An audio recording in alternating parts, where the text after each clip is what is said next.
What if the person who claims to be your greatest protector is actually the one slowly dismantling your soul? For years, Maya thought she was paying for a peaceful life.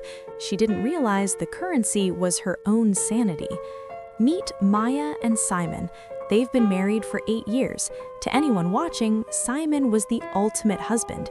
He was successful, soft-spoken, and incredibly attentive. He was the man who always knew what Maya needed before she even asked. Maya was a high achiever herself, a lawyer who once spent her days commanding courtrooms. But lately, she felt different. She felt small.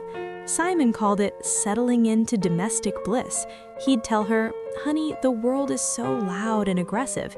You don't need to fight those battles anymore. Let me handle the heavy lifting."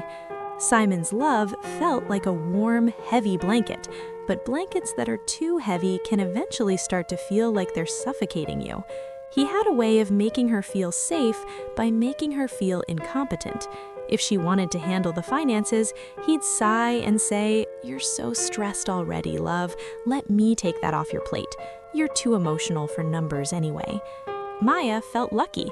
Most women complained about husbands who didn't help. She had a husband who helped too much. She settled into the comfort. She traded her independence for a life where she never had to make a difficult decision. She thought she was settling down. She didn't realize she was settling for a masterclass in emotional manipulation. The first crack in the gilded cage appeared on a Tuesday evening. Maya had been offered a prestigious partnership at her firm, a role she hadn't even told Simon she was up for. She was vibrant, she was glowing. She walked through the door ready to celebrate. But when she told Simon, the room went cold. He didn't yell, he didn't even look angry, he just looked disappointed. A partnership. Maya, we talked about your health. Remember your migraines last year? I thought we agreed that your peace of mind was more important than a title. Are you sure you're being fair to yourself or to us? Maya's joy evaporated. She started to apologize for her own success. But as Simon walked away to cool off, Maya noticed something on his laptop, an open email from her boss. The subject line? Maya's career path. What was her husband doing emailing her boss behind her back? Suspense isn't always about what's being said. It's about the gaps in the truth. Maya didn't confront him, not yet. She began to play a dangerous game of observation. She started looking for the hidden costs Simon was charging her for their peaceful life. She found that Simon had been filtering her life for years. He'd told her that her college friends were too drama-filled, so she'd stopped calling them. He'd told her that her mother's advice was toxic, so she'd limited their visits. But then she checked their joint accounts. For a man who handled the heavy lifting, Simon was lifting a lot of her money into accounts she couldn't access. She realized that every time she tried to regain a bit of herself, Simon would have a crisis. He'd get a mysterious chest pain, or he'd become so depressed he couldn't leave the bed, forcing Maya to abandon her plans to care for him. I'm just so sensitive to your energy, Maya. When you're focused on work and not on us, my body literally reacts to the distance. I just love you too much, I guess. It was a torturous trap. If she succeeded, he suffered. If she was independent, he was broken. She was being held hostage by his vulnerability. She felt like a monster for wanting to be a person. The setbacks were constant. Every time she reached for the door of her cage, Simon would add another lock made of guilt. She began to wonder, is he doing this because he loves me or because he's afraid of who I'll become if I don't need him? The breaking point came when Maya's firm sent her a final congratulations package. Inside was a copy of the recommendation letter that had secured her the partnership. It wasn't written by her boss, it was written by Simon. But it wasn't a recommendation. It was a character assassination disguised as concern.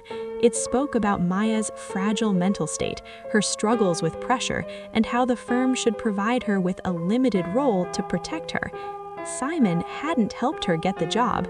He had tried to sabotage her career while making her believe he was her only supporter. Maya confronted him in the living room. The golden husband finally dropped the mask. "You told them I was fragile? You told them I couldn't handle the pressure? You've been keeping me small so you could feel big." I've been keeping you here, Maya. Look at you. You're ungrateful.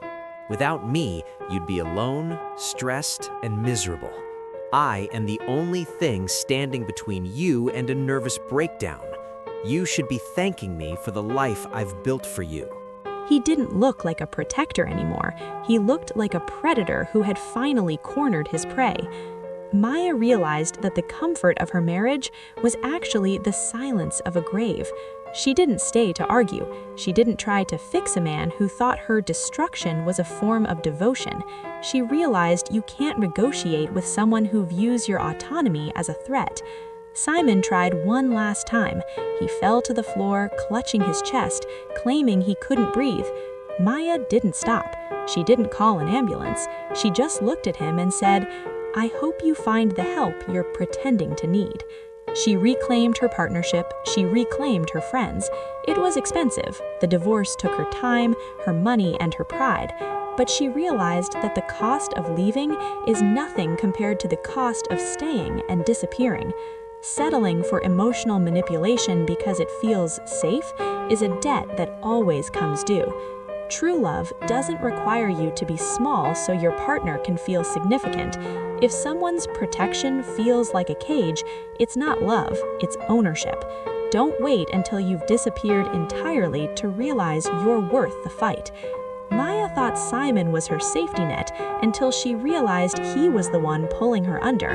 Have you ever felt like a partner was helping you into a smaller life? Would you have walked away as she did? Let me know in the comments below.